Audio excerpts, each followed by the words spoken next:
اس میں ایک بڑی عجیب حدیث ہے. حضرت شداد ابن اوس رضی اللہ تعالیٰ عنہ ایک صحابی ہیں.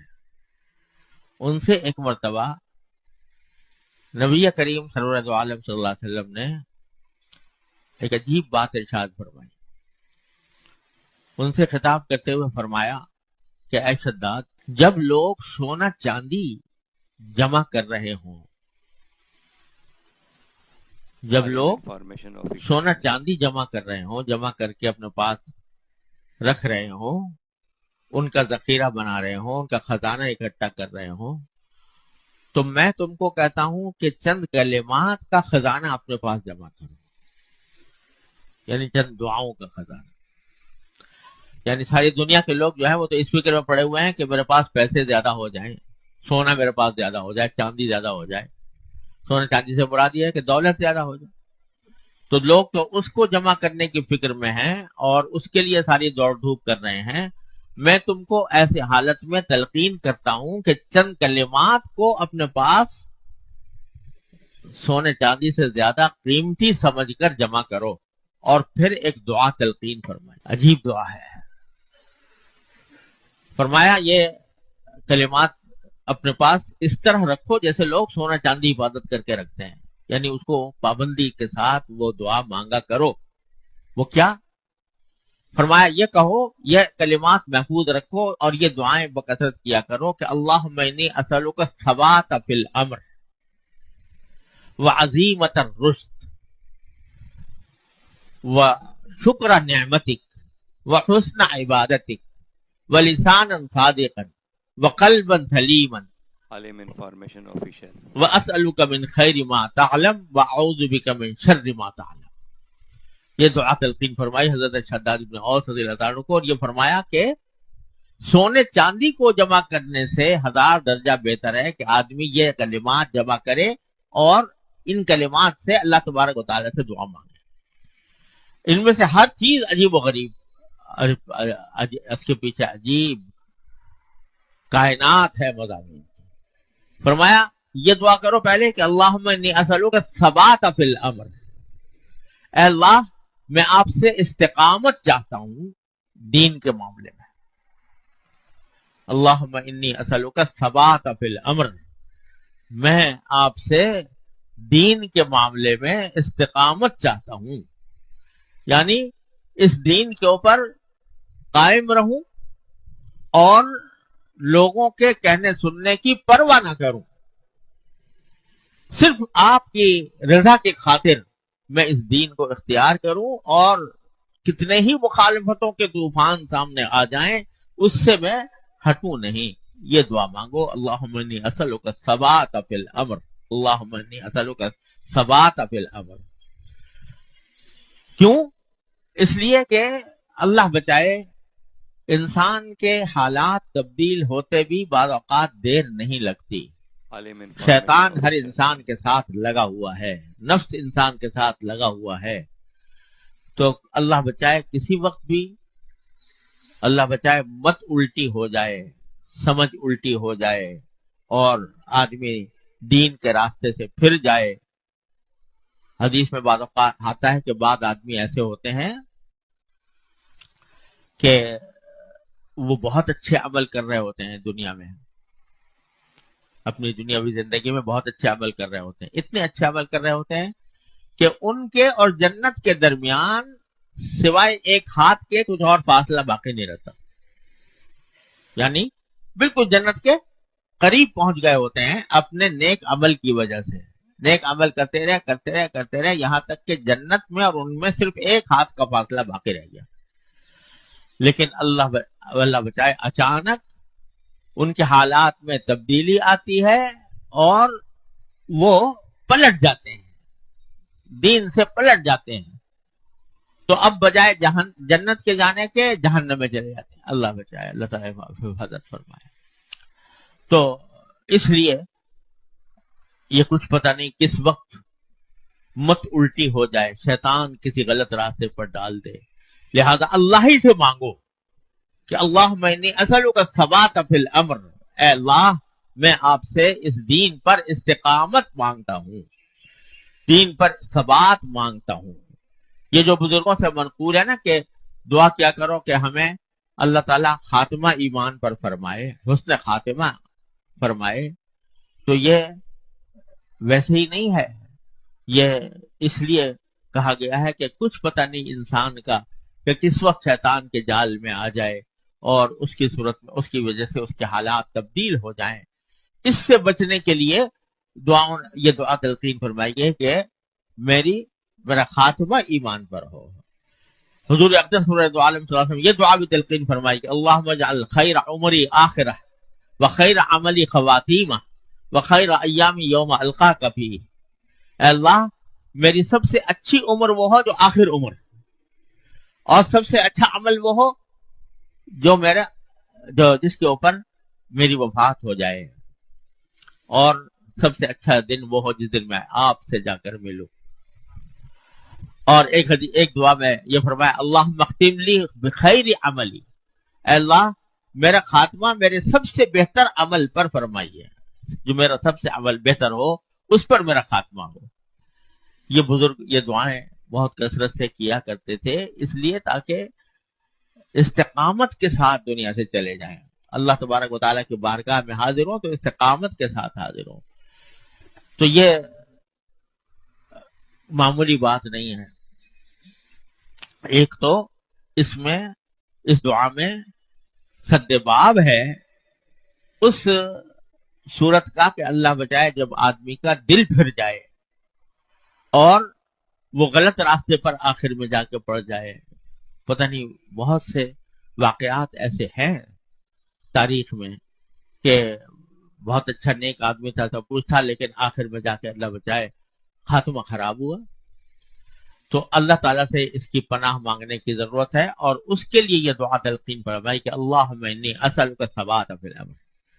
دوسرا یہ کہ ثبات فی الامر کے اندر یعنی استقامت کے اندر یہ بات بھی داخل ہے کہ میں نے ایک حق راستہ اختیار کیا، اب دنیا مجھے اس سے ڈگمگانے کی کوشش کرتی ہے، دنیا مجھے برا بھلا کہتی ہے، مجھے تانے دیتی ہے، تو اس کے نتیجے میں کہیں ایسا نہ ہو کہ میں اس سے گھبرا جاؤں اور گھبرا کر میں اپنا اس راستے کو چھوڑ دوں. تو اس سے بھی حفاظت. اللہم انی اسألک الثبات فی الامر، اے اللہ میں استقامت مانگتا ہوں دین کے معاملے میں کہ یہ کہیں اور. اسی لیے نبی کریم صلی اللہ علیہ وسلم نے یہ دعا بھی تلقین فرمائی، اور یہ بھی کثرت سے کرتے رہنا چاہیے. اللہم یا مقلب القلوب ثبت قلبی علی دینک، اے دلوں کے پھیرنے والے میرے قلب کو دین پر ثابت قدم کر دیجئے. اللہم مصرف القلوب صرف قلوبنا علی طاعتک، اے وہ ذات کے جو دلوں کو پھیرنے والی ہے وہ ہمارے دلوں کو طاعت کی طرف، عبادت کی طرف، اپنی اطاعت کی طرف پھیر دیجئے. تو یہ ساری دعائیں اس لیے کہ تاکہ دو باتوں سے، ایک تو اللہ بچائے کہ خاتمہ خراب ہونے سے بچانے کے لیے، اور دوسرے حق کے راستے میں جو لوگوں کے کہنے سننے کی وجہ سے انسان کو ڈگمگانے کا اندیشہ ہوتا ہے اس سے حفاظت کے لیے.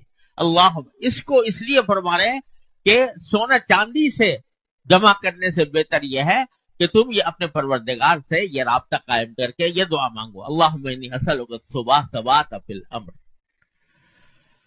پھر فرمائے وعظیم اسألک عظیمت الرشد. یہ بھی عجیب دعا ہے کہ اللہ میں آپ سے مانگتا ہوں سیدھے راستے کا عزم. یعنی بسا اوقات ایسا ہوتا ہے کہ آدمی کو پتا ہے کہ یہ راستہ اچھا ہے، یہ کام نیکی کا ہے، یہ جنت میں لے جانے والا ہے، اس سے اللہ تبارک و تعالیٰ راضی ہوتا ہے، لیکن اس کام کے کرنے کا صحیح عزم دل میں پیدا نہیں ہوتا. ڈرتا رہتا ہے کہ پتہ نہیں یہ اسے تو مشکل کام ہے، یہ مجھ سے ہو سکے گا نہیں ہو سکے گا، لہذا عزم نہیں کر پاتا، ارادہ مضبوط نہیں کر پاتا. وہ جو غالب کا مشہور شعر ہے کہ جانتا ہوں ثبات طاعت و زہد پر طبیعت ادھر نہیں جاتی. کہ جانتا ہوں ثبات طاعت و زہد کہ اللہ تعالیٰ کی اطاعت میں کیا فائدہ ہے وہ بھی جانتا ہوں، اور زہد میں دنیا سے بے رغبتی میں کیا فائدہ ہے وہ بھی جانتا ہوں، پر طبیعت ادھر نہیں جاتی، اللہ بچائے، لیکن طبیعت ادھر چلتی نہیں، لہذا محروم رہتا ہوں۔ تو وہ کیا ہے کہ عظیمت الرشد کی کمی ہے۔ رشد یعنی ہدایت کا راستہ، اس ہدایت کے راستے کا عزم دل میں پیدا نہیں ہوتا، پکا ارادہ نہیں پیدا ہوتا۔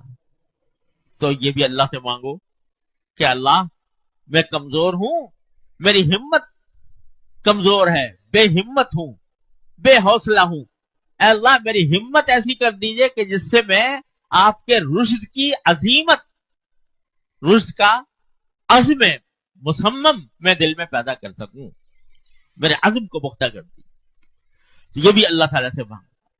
تو اللہم انی اسألک الثبات فی الامر، اے اللہ میں آپ سے دین کے معاملے میں استقامت مانگتا ہوں، اور دوسرے رشد یعنی ہدایت کے راستے کا عزم میں آپ سے مانگتا ہوں۔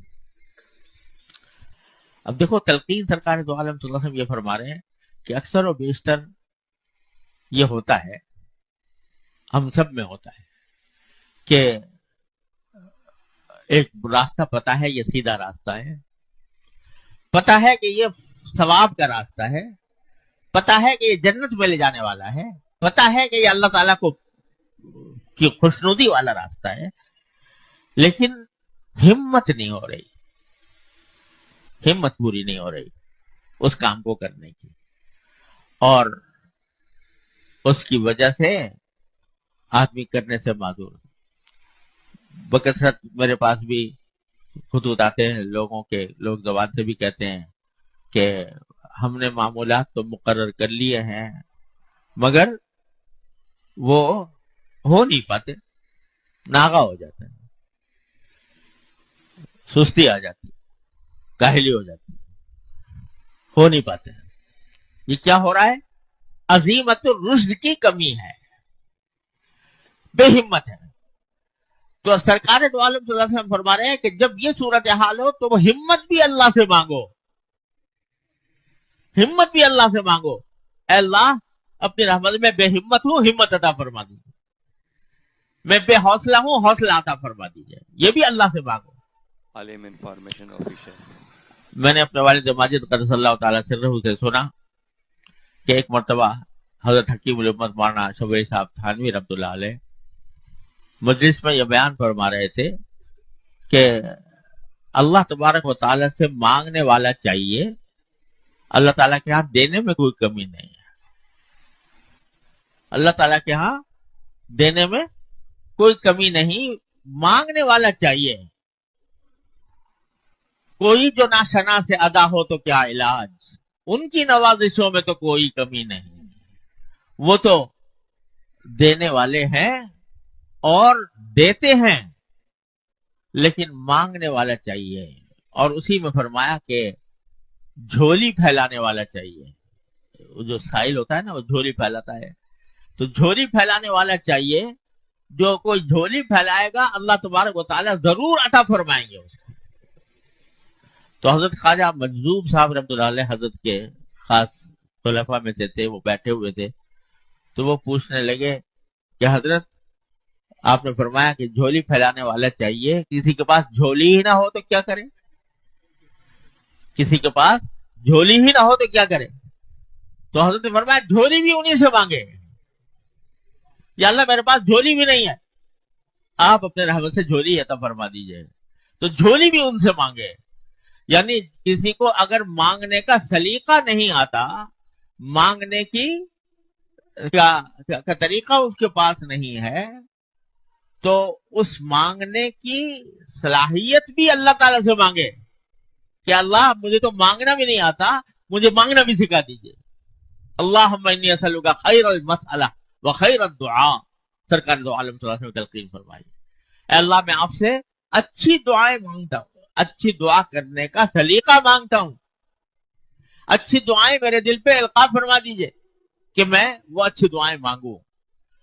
تو عالم انفارمیشن در حقیقت جو مایوسی کا کوئی راستہ نہیں ہے، نہ مایوسی کا کوئی راستہ ہے، نہ کوئی بہانہ کارآمد ہے. ارے ہمت نہیں ہے، ہمت بھی مانگو اللہ میاں سے. دعا کرنے کا سلیقہ نہیں ہے، دعا کرنے کا سلیقہ بھی مانگو اللہ میاں سے. تو اسألک عزیمت الرشد میں یہی تلقین فرمائی کہ اگر تمہارے دل میں ہمت نہیں پیدا ہو رہی تو ہمت بھی انہی سے مانگو. اور اللہ تبارک و تعالیٰ پھر اگر سچے دل سے مانگو گے تو اللہ تبارک و تعالیٰ ضرور انشاءاللہ عطا فرمائیں گے.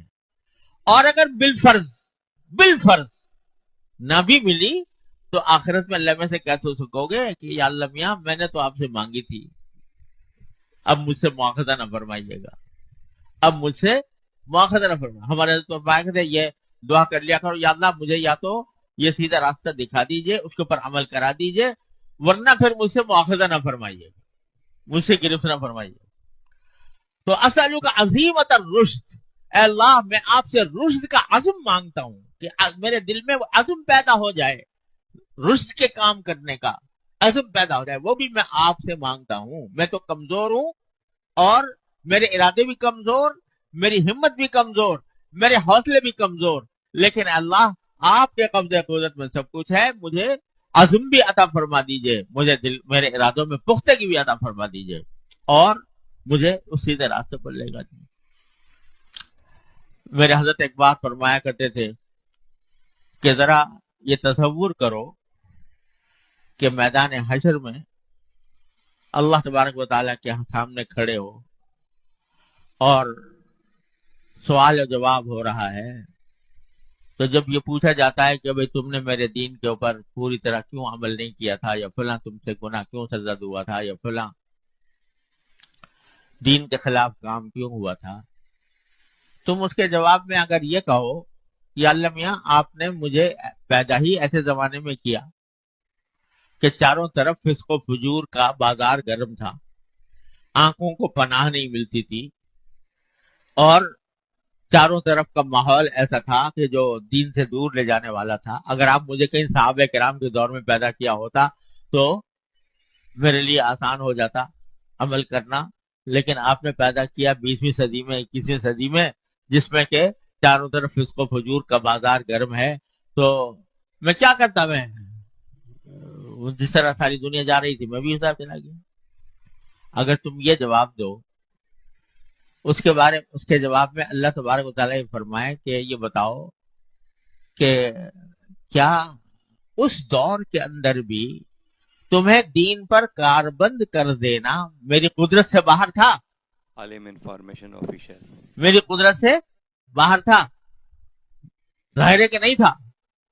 تو تم نے مجھ سے کیوں نہیں مانگا کہ اللہ یہ چاروں طرف ظلمتیں چھائی ہوئی ہے، چاروں طرف فسق و فجور کا بازار گرم ہے، ہر طرف گناہ کی دعوت دی جا رہی ہے. اے اللہ میں آپ سے مانگتا ہوں کہ اپنے فضل و کرم سے مجھے اس فسق و فجور سے بچا کر اپنے راستے پر لے جائیے. یہ کیوں نہیں مانگا مجھ سے؟ ظلمات چاروں طرف بکھری ہوئی ہے، ان ظلمتوں کے اندر کیا تمہیں نور کا راستے پر لانا میری قدرت سے باہر تھا؟ نہیں. قرآن بھرا ہوا ان اللہ علی کل شیء قدیر. تو کیا میں اس پر قدرت نہیں رکھتا تھا؟ اگر یہ بات تھی تو تم مجھ سے مانگتے کہ اللہ میں تو قادر نہیں ہوں، آپ قادر ہیں، مجھے اس گمراہیوں کے اندھیرے سے نکال کر نور کے راستے پر لے آئی ہے. یہ کیوں نہیں مانگا؟ اس کا کوئی جواب ہوگا؟ کیوں نہیں مانگا؟ مجھ سے کیوں نہیں مانگا؟ مجھ سے مانگتے. اور ہم نے یہ وعدہ کیا ہوا ہے کہ جو شخص ہم سے ظلمات سے، تاریکیوں سے، اندھیروں سے بچنے اور نور کے راستے پر آنے کی دعا کرتا ہے، ہم ضرور اس کو نور کی دعا کرتے ہیں. الذین جاہدوا فینا لنہدینہم سبلنا، جو ہمارے راستے میں کوشش کرتے ہیں ہم ضرور ان کو اپنے راستوں پر لے جا کر کھڑا کر دیتے ہیں. تو کیوں نہیں مانگا؟ تو اس وقت تمہارے پاس کوئی جواب نہیں. لہذا اگر بچنا چاہتے ہو آخرت کے عذاب سے تو کم از کم اس کو اپنا وظیفہ اور معمول بناؤ کہ اللہ تعالی سے مانگو، یا اللہ ظلمتیں بکھری ہوئی ہے، گمراہیاں ہیں، فسق و فجور ہے، اے اللہ اپنے فضل و کرم سے مجھے اس سے بچا لیجئے، میرے دل میں عزم اس سے بچنے کا پیدا فرما دیجئے اور مجھے اس سے محفوظ فرما دیجئے. یہ دعا مانگو اللہ تبارک و تعالیٰ. اور ہمارے حضرت یہ بھی فرماتے تھے قرآن کریم میں اللہ تعالیٰ نے فرمایا ہے کہ حضرت یونس علیہ السلام کا واقعہ بیان کرتے ہوئے کہ مچھلی کے پیٹ میں گئے، وہاں مچھلی کے پیٹ میں اندھیرے تھے، فنادا فی الظلمات اللہ الہ الا انت سبحانک انی کنت من الظالمین. وہیں اندھیریوں میں پکارا عالم پکارا. Information official. بعد میں اللہ تعالیٰ اس کو ذکر کر کے فرماتے ہیں کہ فنجیناہ من الغم، ہم نے ان کو اس گھٹن سے نجات دی، وکذالک ننجی المؤمنین، اور اسی طرح ہم مومنوں کو نجات دیتے ہیں. تو حضرت والا فرمایا کرتے تھے کہ یہ کیا مطلب ہوا کہ مومنوں کو اسی طرح نجات دیتے ہیں؟ کیا ہر مومن جائے گا مچھلی کے پیٹ میں اور وہاں جا کر پکارے گا تو پھر اس کو نجات دیں گے؟ مطلب یہ ہے کہ جس ظلمات میں بھی ہو، جس